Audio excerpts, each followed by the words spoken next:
Right, what's up, Dragon Brood? We are deep in day 2 now of Marvel previews, so we're going to hop right in. I don't know how many cards there are. Again, I try to look at these for the first time with you, so let's just see how many cards we have today. We're starting with Claim the Kingdom. It's 1 and a green for a plan. Landfall. Whenever a land you control enters, put a +1/+1 counter on target creature you control, and a plan counter on this enchantment. When the 4th plan is put on this enchantment, sacrifice it. When you do, put an indestructible counter on target creature you control. It's an uncommon, so this could be like a budget option for landfall decks, maybe. It's another way to just double up the counters you're putting on things. Maybe a +1/+1 counter deck wants it, but I wouldn't bet on that. But overall, yeah, it's a fine card. Hawkeye, Master Marksman, 1 and a red for a 2/2 human archer hero with first strike and reach. Honestly, as a creature, 2 mana, 2/2 first strike and reach is already solid. But then he has, whenever Hawkeye becomes tapped, you can pay 1 up to 3 times. When you do, choose up to that many. You can have target creature, can't block this turn. Hawkeye deals 2 damage to a player, or you can discard and then draw a card. Like, this is a great card, actually. 2 mana, 2/2, and then occasionally you just spend mana to either shoot your opponent, something can't block, and or you discard and draw. This can go into several types of decks. Like, this is a cool card. Abomination, Terrifying Titan. 3 and a Gruul mana. You get a 4/4 Gamma Villain at his trample. Power up of 7. Put a +1/+1 counter on Abomination. He fights up to 1 target creature an opponent controls. This is fine. It's an easy to cast 4 mana 4/4 with trample. Occasionally you get to fight something with a 5/5. White Widow, Free Agent. 3 and a white for a 2/3 human hero villain. When it enters, choose 1. Put a +1/+1 counter on each of up to 2 target creatures. Return target artifact or enchantment from your graveyard to your hand. This is neat, but at 4 mana, 2/3, probably doesn't get played realistically. Mole Man, Moloid Master, 2 and a green for a 1/1 human villain. You may play lands from your graveyard, always cool. And whenever a land you control enters, create a 1/1 green minion creature token named Moloid. Whenever this a token attacks, you may mill a card. Yeah, this seems fine, right? I mean, it fits the theme we've seen in the set where green cards are making a lot of tokens, right? So this is in line with that. If you're doing anything that wants to mill your yard, you get extra creatures. This can fit into some type of like Insidious Roots pile, just to get you more creatures while you're doing other things, and you get to replay those lands. I'm okay with this card. I think this could, in a quirky, deck you'd play on the ladder, I don't think like tournament top tier contender, but if you want to have some fun on the ladder with something different, this card could work. Storm, Wind Rider, 1 green, white, so 4 mana, 4/4 mutant hero with flying. Creatures with flying can't attack you or block creatures you control. Whenever you cast a spell that targets 1 or more creatures, those creatures gain flying until end of turn. Wow, this is a quirky card. So, your stuff basically can't be harmed by anything with flying. But you could also give your stuff flying. Wow, okay, sure. Yeah, I'm into it. This is a neat card. Actually, you know what? You play this along with Elspeth. And then, but it has to be cast a creature. Well, it doesn't matter. Elspeth gives all your stuff flying, and then your opponent can't block your creatures with anything. So that's kind of interesting. Man, yeah, I don't know. This card could be an interesting piece for a couple different decks. I don't know why this cropped all weird, but U.S. Agent John Walker, 3 and an Orzhov mana for a 3/2 human soldier hero. When this enters, create a colorless equipment artifact token named Sturdy Shield. With equipped creature gets +1/+2 and equip 2. Attach it to U.S. Agent. So you make a cheap version of Captain America's shield, which is kind of funny. 4 mana, 3/2 that creates an equipment is nice, but I just think at that cost for what you're getting, it's probably not going to see any constructed play. Patriot Shield Wielder, 1 and a white for a 2/2 human hero. Pay 2 and tap it. Another target creature you control gets +2/+0 and gains hexproof until end of turn. See, now, conversely, this one's kind of quirky, where it's a 2 mana 2/2, but then you could possibly just leave 2 mana up and just protect the thing. If it gave something indestructible, obviously, I think it'd be way better for obvious reasons. But yeah, this is just okay. In limited, you're going to play this every time, I'd imagine. But I don't think we're playing this in constructed. Though it's closer than it feels. Super Soldier Serum, 1 and a white for an aura, enchant creature. Enchanted creature gets +2/+2 and has first strike and vigilance. And it's a legendary soldier in addition to its other types. So it gets first strike, vigilance, and becomes a legendary soldier. Whenever enchanted creature attacks or blocks, attach any number of target equipment you control to it.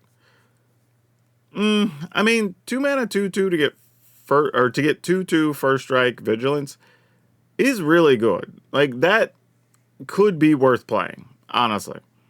The bonus of getting to attach equipment, equipment decks aren't really a thing. Even in Commander, I don't know if they would want this type of card because you have enough creatures that already have these types of abilities. But just as a card, it's fine. All right, we're back to our regular scheduled sizing. Super Intelligence, just a single blue mana for an aura. At the beginning of your upkeep, beginning of the upkeep of enchanted creature's controller, that player draws a card. So I guess technically you could put it on an opponent's creature if you wanted them to draw a card for some reason. But yeah, this is fine. Just put it on a creature, draw a card. There's probably a deck that wants this. Avengers Assemble. Oh, Avengers Disassemble. My bad. 1 red, and a sorcery. Choose one or both. It deals 3 damage to each creature. Destroy target land. Its controller may search their library for a basic land and put it on the battlefield tapped. So for 3 mana, you can get rid of a non-basic and deal 3 to all creatures. Yeah, I mean, some version of 3 red mana of some variety, deal 3 damage to everything seems to exist every couple sets. So it's not a surprise. This comes with the bonus of being able to get rid of a land. This is a pretty good card, though. I mean, no lie. Fin Fang Foom. This is such a random villain from comics, but cool that it made it into the game. 2 red for a 3/5 alien dragon villain with flying. Whenever you cast an instant or sorcery spell that targets an artifact or a land, copy that spell. You may choose new targets for the copy. Put 2 +1/+1 counters on Fin Fang Foom. Man. 4 mana 3/5 with flying. With the upside of if you target an artifact or a land, you copy it. I mean, I guess there's a world where if you had stuff that targeted your artifacts and lands for a bonus, that could be interesting. But I don't think this is quite good enough. Because I feel like the deck it has to be in wouldn't be that good. You know what I mean? Like, I think that's the real issue. You have to target instants and sorceries to get the bonus, or instant artifacts and lands with your instants and sorceries to get the bonus. It's not even just targeting with an ability or anything like that. So while it's a cool design, I don't, at least right now with the cards we've seen, I don't think this is going to be a big deal. Avengers Tower, makes sense that this would show up. You tap for a colorless, or you can add a mana of any color, spend that mana only to cast a hero spell or activate an ability of a hero source. Or you can pay 4 and tap it, look at the top 3 cards of your library. You can reveal a hero card from among them, put it in your hand, put the rest on a library in random order. This just makes sense, right? Limited's probably going to get played a lot because there's going to be a lot of heroes. But if you are building around any of the heroes in the set, you might as well play this. Nick Fury, Agent of S.H.I.E.L.D., a single white mana for a 2/1 human spy hero. Its power-up is Wooburg, so all colors. Put 2 +1/+1 counters on Nick Fury. Then look at the top 7 cards of your library. You can put a hero, equipment, or vehicle card from them onto the battlefield. If it's a double face card, you may transform it. Put the rest on the bottom of your library in random order. That's a lot. Okay, so you get a 2/1 for 1, which is fine. Then you could pay 5 at some point in the future, put 2 counters on it, so now you have a 4/3. And then you look at 7 cards to put a hero, equipment, or vehicle onto the battlefield. And then if it's double faced for whatever reason, you can flip it to the backside. I mean, if you are playing the hero deck that's able to make 5 color mana or whatever, then this card's just an auto include. I think that's kind of it, right? This card's good in the decks that actually want the card. If you're just playing random deck with like 3 color heroes or something, you're probably not playing this card. But there's enough multi-lands between Merchant Vaults of Passage, Starting Town, whatever. Like, maybe you just go for it, and this helps heroes be a thing. Miss Marvel, Kamala Khan, 2 and a blue for a 1/4 mutant inhuman hero. Vigilance reach, you have no maximum hand size, and then whenever you cast a spell that targets a creature you control, you draw a card. Until end of turn, this card gains this card's base power and toughness is equal to the number of cards in your hand. You know, this is okay. I think we get different versions of you have no maximum hand size. This is just the latest one. But 3 mana, 1/4, Vigilance Reach. It's going to block a lot of things. If you target your creature, maybe with the thing to put an enchantment on it and draw cards each turn, right? That goes in this deck. So then you target a thing, draw a card. During your upkeep, draw a card. You know, now you have the potential for this card to be a 4, 5, 6 power thing. Like, I could be into this. I could see a world where this gets played. Iron Lad, Diverging Destiny, 2 and a blue for a 2/2. Human hero, Flying Vigilance. You may look at the top card of your library at any time. Second card we've seen that has a text on it. Reveal the top card of your library. If it's an artifact card, draw a card. So that's cool. Yeah, you can just tap it, draw a card. Yeah, nothing wrong with it. This is just a solid little card. If you're playing a lot of artifacts, makes sense that you might want to play this. Winter Soldier, Icy Assassin. Black-white for a 2/2 human assassin villain. Vigilance, Menace. Winter Soldier gets +2 for each equipment attached to him. You can pay 3 white-black, return this card from your graveyard to the battlefield with a finality counter on him. Then you may attach an equipment you control to him. Now, this is cool if you are trying to do equipment, right? You get a 2/2 that's just solid on its own. It has Vigilance and Menace. Any equipment you put on it gives an additional +2. And then if it's in your graveyard, you can just bring it back and it automatically grabs an equipment. So yeah, this is just a solid card. I think it's going to depend on, do you have a deck where equipment really matters? Do we have any equipment we want to play right now that really matters? Right? That's going to be the first issue. But the card itself on rate is fine. Captain America's Shield. It is 2 generic mana. It is an equipment. It's legendary, obviously. Indestructible, makes sense. Equipped creature gets +0/+8 and has Vigilance. Whenever equipped creature attacks, tap target creature defending player controls. If you're looking for an equipment to play, this is one of them, right? 08 is huge, so it makes your thing hard to kill. It has Vigilance, so your opponent's not going to really punch past it. And then when you attack, you just tap a thing they don't get to block with. So yeah, this is a reasonable equipment.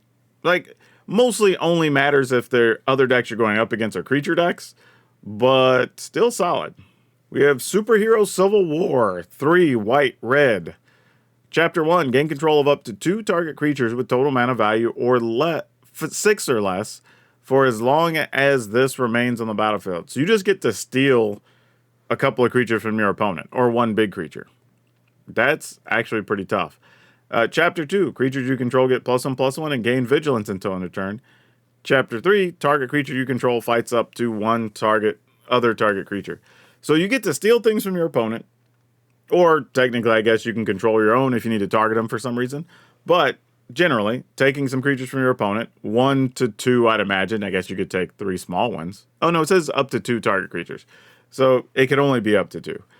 And then creatures you control get +1/+1 and gain Vigilance. So you can attack them with their things while they're larger. And then you can have one of the creatures you took fight one of their creatures, so possibly removing 2 of them from the game as well. Yeah, this card's going to be pretty good. In competitive scenarios, this is probably a better sideboard card for other creature situations or creature combats, which is a big deal. But also note that it says mana value, not power. So you could take, like, let's say they were going to be 1 turn from killing you with like a Ouroboros. You could just take that. Now your team gets the bonus for the next 2 turns, and you probably beat them. But if you don't, then their Ouroboros gets to fight something and take it out, right?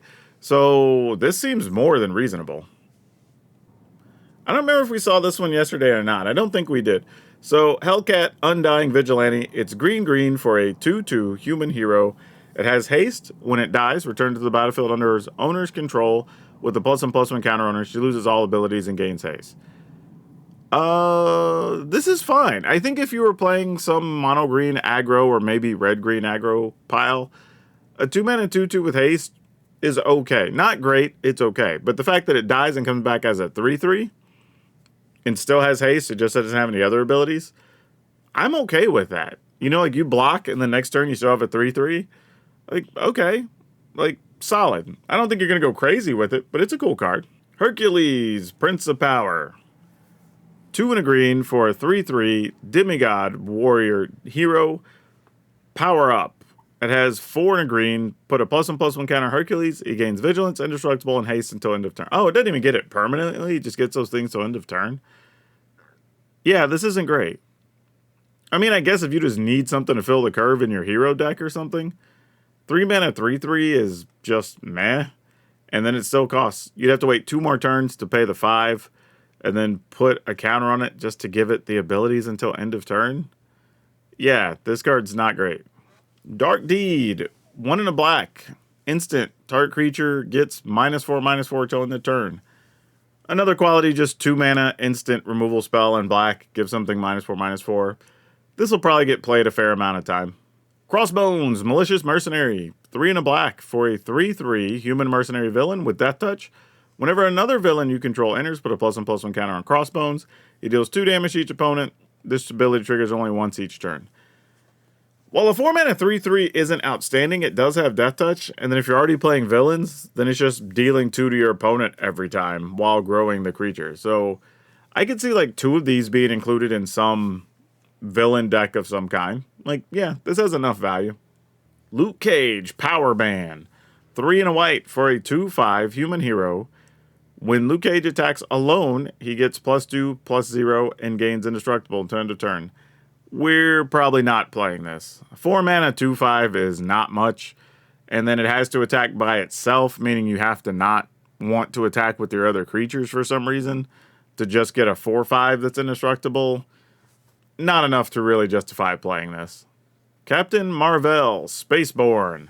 4 and a white for a 4/4 Kree soldier hero with flying and vigilance. As long as an opponent has cast a spell this turn, you can cast spells as though they had flash. Ooh, that's an interesting wording. So, so if your opponent, let's say you attacked, and then your opponent instant speed removes something during combat, now you could play creatures at instant speed until end of turn or whatever. Yeah, this is weird. I don't know, because it's an ability that only does something if your opponent has done something. But it is flying and vigilance 4/4. I don't think we're really playing this card, but I do like the wording. From a design standpoint, this is kind of cool. Political Triumph, just a single white for a plan. Whenever a creature you control enters, scry 1 and put a plan counter on this. When the 4th plan counter is put on this enchantment, sacrifice it, draw a card, and put a +1/+1 counter on each creature you control. Yeah, this is fine. I think this can go into +1/+1 decks. This can go into token decks that want to just make a bunch of tokens real quick, put the plan counters on, and then sacrifice it, and all your tokens are bigger. Like, there's a few spots this might end up.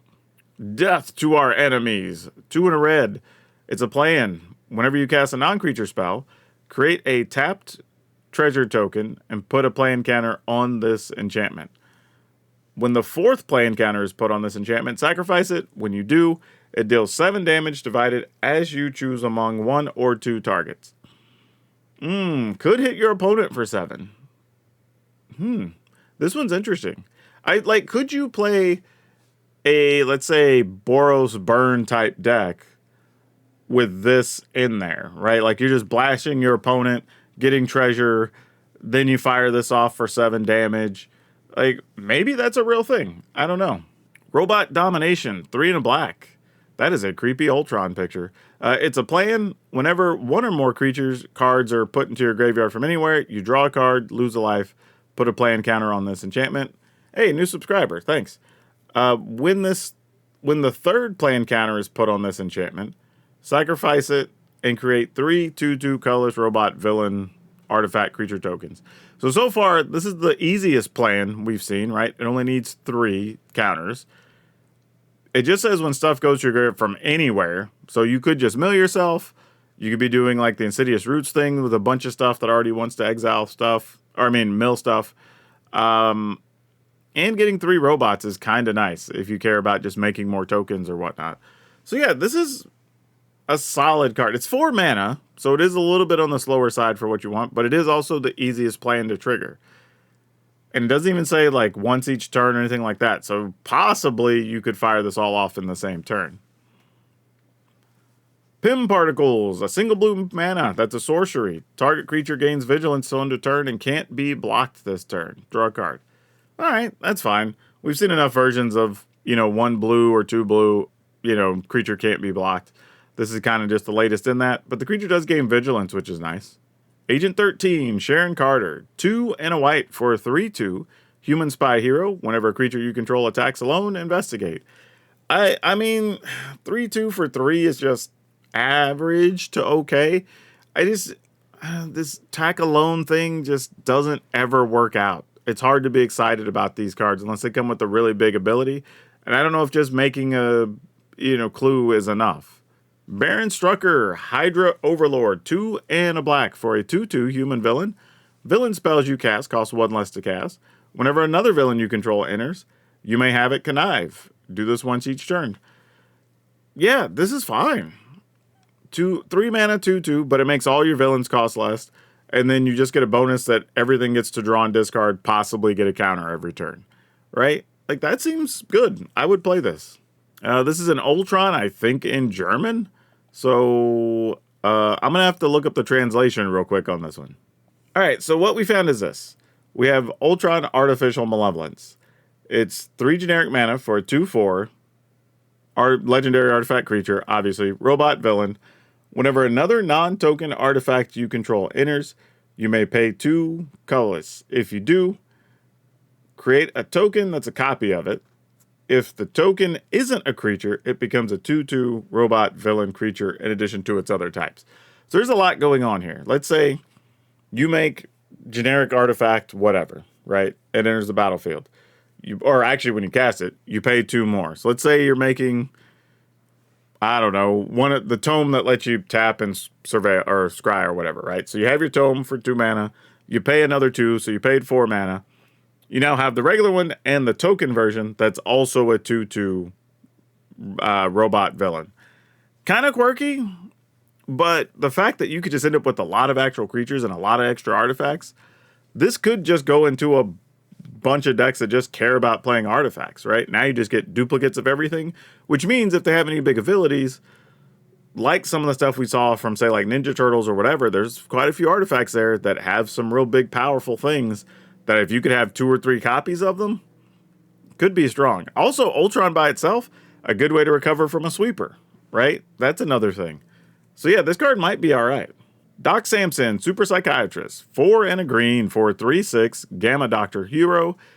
If you would put 1 or more counters on a permanent you control, put that many plus 1 of each of those kinds of counters on that permanent instead. You can tap it, add X mana of any one color, where X is Doc Samson's power.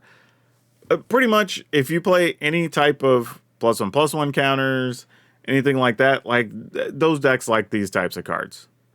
I mean, there's just no way around it. This card will always have some amount of value. Now, because it's uncommon, it won't ever get to like, $30, $40 levels like Doubling Season. But this could very well end up being a $4 or $5 uncommon. We also have the Baxter Building. Tap for colorless. Pay 4 and tap it. Add 4 mana of any combination of colors. Pay 4 and tap it. Draw a card. Activate only if you control a creature with toughness 4 or greater. Hence, where the Fantastic Four hang out, everything's based around the number 4. Kind of makes sense. But yeah, this is reasonable. If you're playing a 4 or 5 color deck, maybe you're playing something with a bunch of heroes, whatever, this is fine. It's going to make it easier for you to cast your stuff.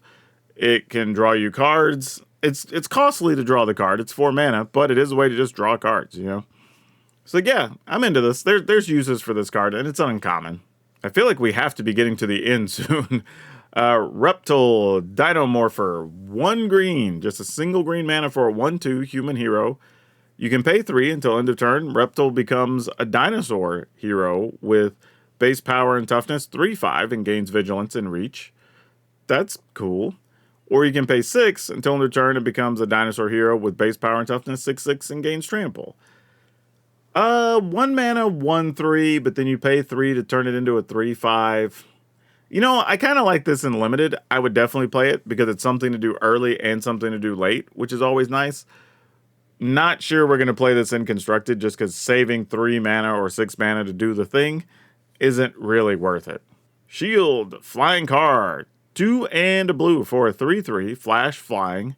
When this vehicle enters, exile up to 1 target creature you control. Return that card to the battlefield under its owner's control at the beginning of the next end step.